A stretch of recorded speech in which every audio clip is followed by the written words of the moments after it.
La réalité est devenue pro-russe en Ukraine, c'est-à-dire de dire que il y a des difficultés des pénuries d'hommes, des pénuries de munitions côté ukrainien, ou que les financements n'arrivent pas jusqu'en Ukraine, ce qu'a dit grosso modo Volodymyr Zelensky récemment, qu'il y a 100 millions de dollars, dont on ne sait pas où ils sont.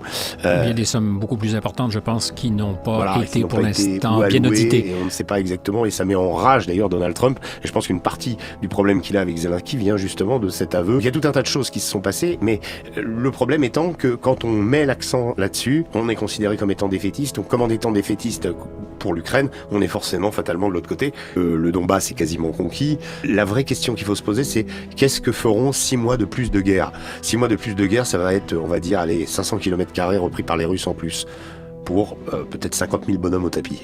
Est-ce que ça vaut le coup de prolonger encore cette guerre de 6 mois, ou comme Donald Trump et quelques autres le disent, arrêter ce massacre, arrêter cette saignée